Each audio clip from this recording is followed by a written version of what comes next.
샬롬. 네, 오늘 목요일 화목한 큐티 시간입니다. 오늘 우리 함께 나눌 말씀은 창세기 49장 29절에서 50장 14절 말씀입니다. 오늘 우리가 다 본문을 다루면 좋겠지만 짧지 않은 시간에 간단하게 나누기 위해서 첫 번째 단락 창세기 49장 29절에서 33절의 이 내용을 가지고 말씀을 전하겠습니다.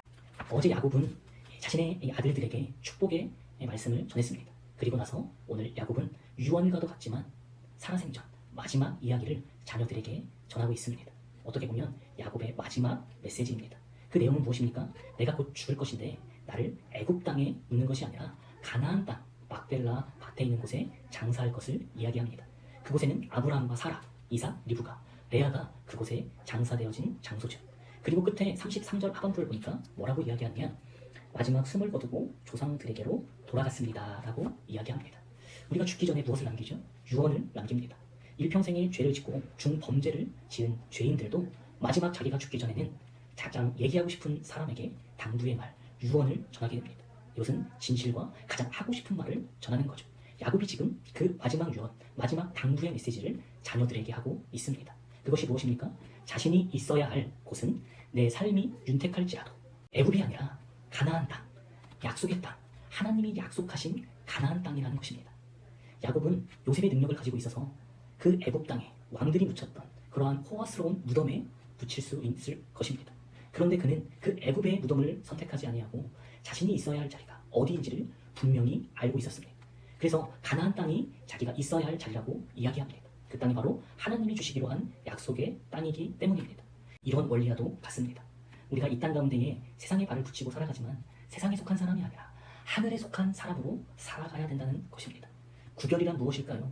세상을 등지고 나홀로 살아가는 것이 아니라 세상과 더불어 함께 살아가지만 세상에 속한 자가 아닌 하늘에 속한 자로서 우리가 붙잡아야 할 소망, 하나님의 나라를 기억하고 그 정체성을 잊지 말고 살아가는 것, 그것이 구별입니다. 앞에서 이 야곱이 이야기한 가나안 땅을 기억하라. 너희가 붙잡아야 할 소망, 정체성, 있어야 할 위치를 상기시켜 주었습니다. 이것은 마치 최초의 인간이 살았던 에덴 동산의 아담과 하와 이야기와 같습니다. 선악과는 우리에게 주어진 모든 에덴 동산, 그곳에서 우리의 위치, 우리의 정체성 확인시키고 기억해야 할 상징입니다.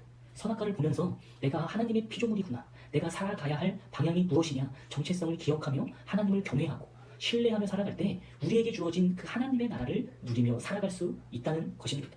바로 야곱은 자신이 애굽에 묻히지 않고 가나안 땅에 묻힘으로 너희가 세상에 속해 애굽에 살고 있지만 가나안 땅을 바라보고 하나님을 기억하고 정체성을 가지고 애굽 가운데 구별되게 살아가라고 이야기하고 있습니다. 우리 성진이 학생부, 우리 친구들과 선생님들, 우리가 코로나 시대를 살아가는 우리에게 도전이 되는 말씀입니다. 우리가 코로나19로 인해 여러 가지 힘듦과 어려운 상황 속에서도 우리는 하루하루 삶을 살아갑니다. 그때 우리는 이 세상 속에서 세속화되지 않고 세상의 흐름에 흔들려 흘러가버리는 세상이 아니라 하나님의 자녀로서 구별되고 하나님 나라를 바라보고 흔들리지 않게 살아가야 될 것입니다. 그러기에 우리가 지금 이 시기에 안주하지 말고 말씀을 더욱 붙잡고 묵상하고 기도하는 그러한 저 천국의 소망을 두고 내가 있어야 할 곳이 어디며 바라봐야 할 곳이 어디인지를 기억하고 하나님 나라를 위해 오늘도 살아가는 귀한 하나님의 자녀 되기를 소망합니다. 기도하겠습니다. 사랑과 은혜가 많으신 하나님 아버지, 오늘 야곱의 마지막 유언의 말씀을 통하여 우리에게 이야기하시니 감사합니다.